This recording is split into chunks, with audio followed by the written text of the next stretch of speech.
नमस्कार। इन खबर में आपका स्वागत है। जब से उत्तर प्रदेश में लव जिहाद के खिलाफ कानून बना है, उसमें 10 साल सजा का प्रोविजन किया गया है, तब से यह बहस छिड़ी हुई है कि क्या ये कानून अदालत में टिक पाएगा। क्योंकि उत्तर प्रदेश के बाद मध्य प्रदेश, हरियाणा, कर्नाटक समेत असम कई राज्यों ने ऐलान किया है कि वो भी ऐसा ही कानून बनाएंगे और अलग अलग कमेटी बना करके ड्राफ्ट पे काम चल रहा है। उत्तर प्रदेश में जो अध्यादेश लाया गया उसमें प्रोविज़न ये किया गया कि ज़्यादा से ज़्यादा जो आईपीसी की धाराएं हैं जो ऑलरेडी ऐसे मामलों में लागू होती है उससे जोड़ दिया जाए। यानी कि वो उसमें जैसे आप धर्म परिवर्तन कराते हैं या शादी कराते हैं तो उसमें दबाव साबित हो, उसमें चीटिंग साबित हो, क्राइम बने, और उसमें जिलाधिकारी को विवेकाधिकार दिया गया, 2 महीने का टाइम लगाने को कहा गया ताकि सोचने समझने का सामने वाले को मौका मिले।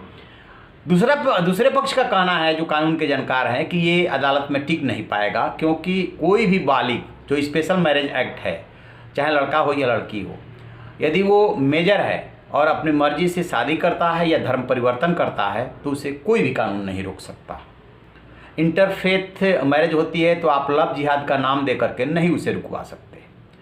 तो हुआ क्या था कि पिछले दिनों इलाहाबाद हाई कोर्ट की सिंगल बेंच ने जो फैसला दिया था वो ऐसा इसी दिशा में दिया था कि आप सिर्फ धर्म परिवर्तन कराते हैं मैरिज के लिए, और वो भी पता चला कि आज धर्म परिवर्तन करा रहे हैं और कल शादी कर रहे हैं, तो ये मान्य नहीं होगा। हालांकि बाद में डबल बेंच, इलाहाबाद की डबल बेंच ने उस फैसले को नकार दिया, लेकिन इसी बीच योगी सरकार कानून को ले आई।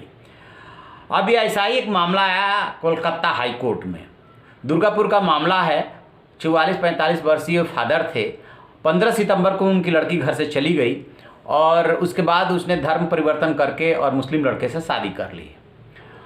फिर उन्होंने कंप्लेंट की।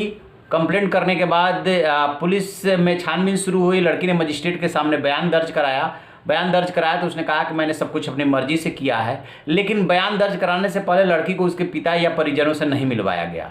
फिर ये मामला वो लेकर के हाई कोर्ट पहुंचे। हाई कोर्ट में सुनवाई हुई। हाई कोर्ट में जो है जस्टिस संजीव बनर्जी और अरिजीत बनर्जी ने इसकी सुनवाई की और उसके बाद ये कहा कि यदि कोई लड़की बालिग है और अपनी मर्जी से वो धर्म परिवर्तन और शादी का फैसला करती है तो इसे नहीं रोका जा सकता और न ही कोर्ट इसमें इंटरफेयर कर सकता है और न ही कोर्ट से इसमें राहत की उम्मीद कीजिए। फिर पिता ने ये तर्क लिया कि जिस दिन लड़की का मजिस्ट्रेट के सामने बयान दर्ज कराया गया उस दिन हमसे मिलवाया ही नहीं गया, लिहाजा लड़की दबाव में है और दबाव में ही उसने ऐसा बयान दिया। इस पे कोर्ट ने कहा कि ठीक है, लड़की को हाजिर कीजिए और उससे पूछ लेते हैं, जांच लेते हैं कि वो किसी दबाव में तो नहीं है, या फिर से बयान ले लेते हैं।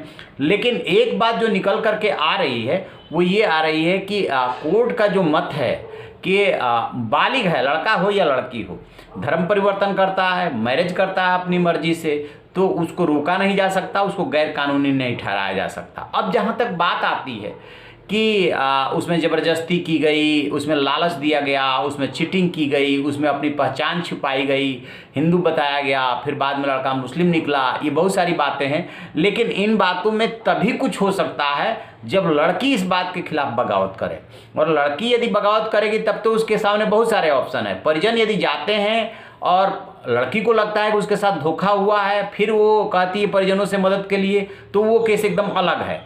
लेकिन यदि लड़की लड़के के साथ शामिल है और कह रही कि मुझे धर्म परिवर्तन में एतराज़ नहीं है, मुझे मैरिज करने में कोई एतराज़ नहीं है, मैं खुद इसके लिए जिम्मेदार हूँ और मैं मेजर हूँ, मैं सोचने समझने लायक हूँ, अपना फैसला ले सकती हूँ, तो फिर कोई भी कानून, कोई भी अदालत माता पिता की कोई मदद नहीं कर सकता।